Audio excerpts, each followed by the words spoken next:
यदि हमसे बेहतर रिश्ते बनाकर भी रखते, आज जो आपको इंटरनेशनल मॉनेटरी फंड से जो मांगना पड़ा है उससे ज्यादा तो हम दे देते हैं।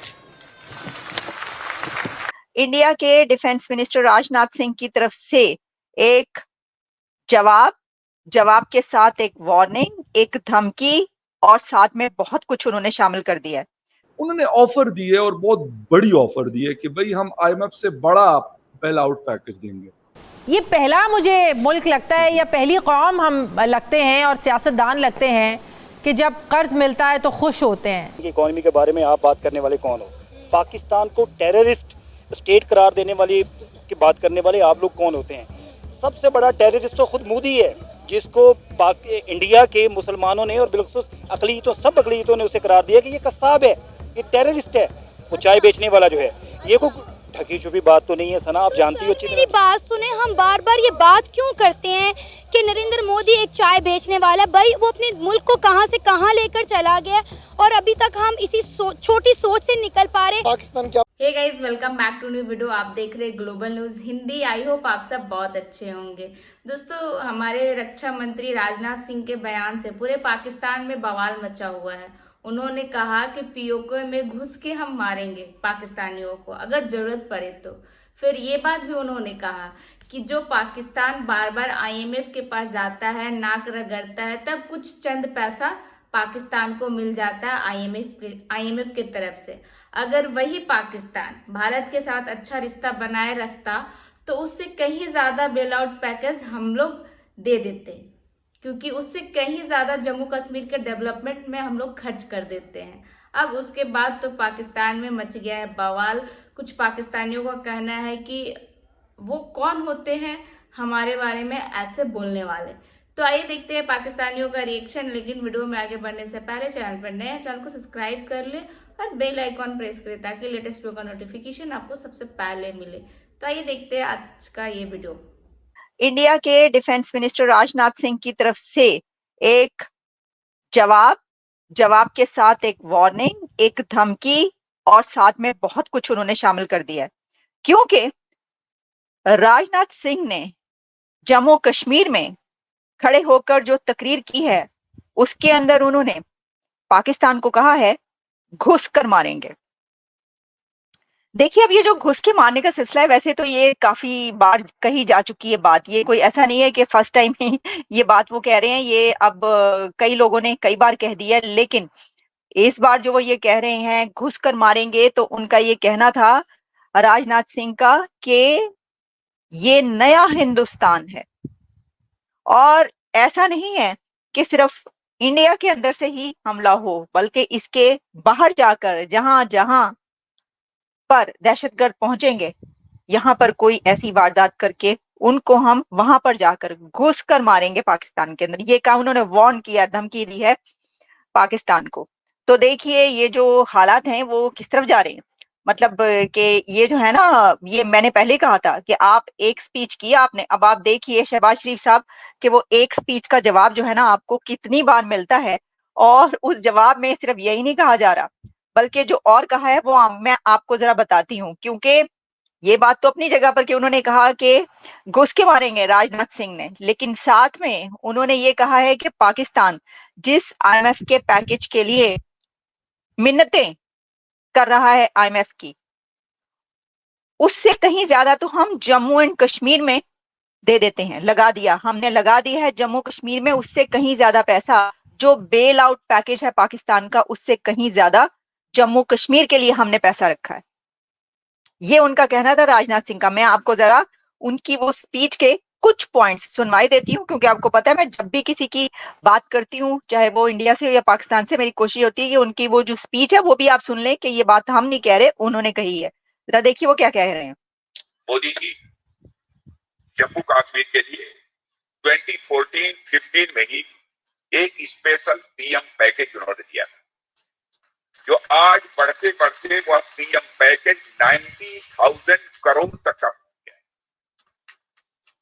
और यह रकम कितनी ज्यादा है इसका अंदाज आप इसी बात से लगा सकते हैं। इतनी रकम के लिए पूरा पाकिस्तान इंटरनेशनल मॉनेटरी फंड के सामने मिन्नतें कर रहा था, उससे कहीं ज्यादा रकम जम्मू के लिए हमारी गवर्नमेंट ने मुहैया कराया।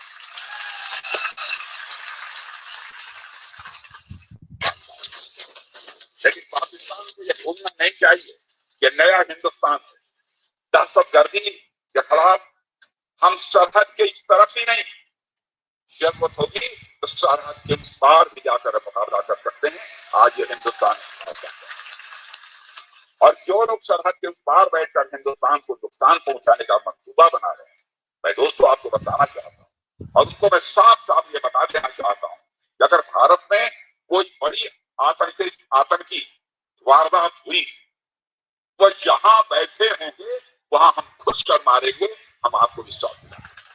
ये जी सुन लिया आपने कि क्या सिचुएशन रही। अब आप इसी से अंदाजा कर सकते हैं कि उन्होंने क्या कहा है और इसके ऊपर अब पाकिस्तान की तरफ से क्या कहा जाएगा। अब देखिए ये जो है ना सिचुएशन, अब पाकिस्तान इसके ऊपर मतलब क्या प्राइम मिनिस्टर शहबाज शरीफ इसका कोई जवाब देंगे। अब देखिए बात तो, वो कहते हैं कि बात तो सच है मगर बात है रुसवाई की। हैं कि पाकिस्तान खुश रहे, स्वस्थ रहे, डेवलप करे। भाई क्यों ना करे? अगर स्विट्जरलैंड कर रहा है, जापान कर रहा है, जर्मनी कर रहा है, दुनिया कर रहा है, पाकिस्तान क्यों ना करे? क्या है ऐसा पाकिस्तान में? मगर क्या पाकिस्तान ये चाहता है? प्रश्न तो ये है। क्या कहे हैं राजनाथ सिंह जी ने अपने कश्मीर की रैली में? उन्होंने यही कहा ना कि अगर आप हमसे अच्छे संबंध रखते, ठीक है ना, तो हमने कश्मीर को, मोदी जी ने 90,000 करोड़ रुपए का पैकेज दिया। 1 बिलियन जो डॉलर होता है वो 100 करोड़ रुपए होते हैं, अगर मैं गलत नहीं हूं तो जी, ठीक है ना। 1 बिलियन डॉलर का 100 करोड़। अब आप सोचिए कि आप 6 बिलियन 7 बिलियन 700 करोड़, ठीक है ना। आई होप कि मेरे मैथमेटिकल कैलकुलेशन से ये गालिबन 1000 crore is equal to $1 billion. ठीक है, तो 7,000 करोड़, ठीक है जी ना। बिल्कुल।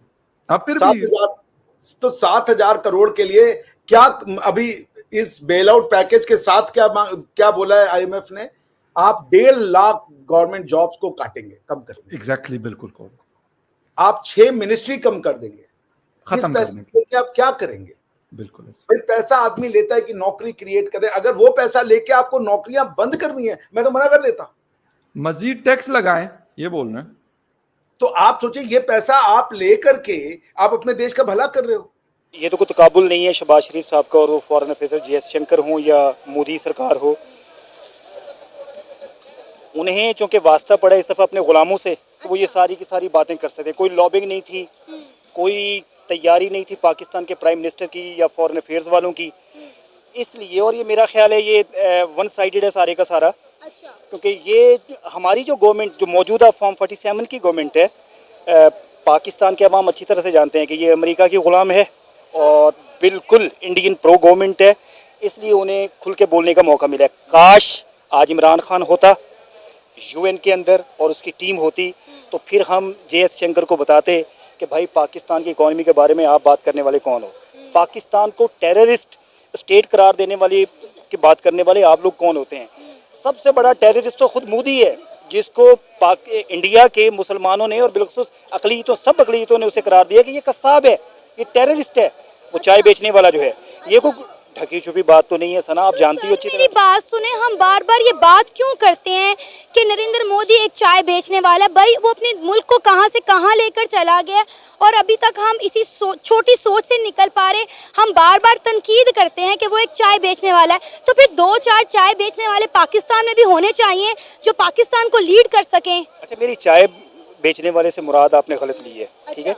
मैं ये गुजारिश कर रहा हूँ कि मोदी को इंडियन जितने भी उसके यानी पॉलिटिक्स में उसके जो हरीफ हैं, वो सारे के सारे जानते हैं, आप भी अच्छी तरह जानते हैं कि मोदी का किरदार हमेशा से एक टेररिस्ट का रहा है।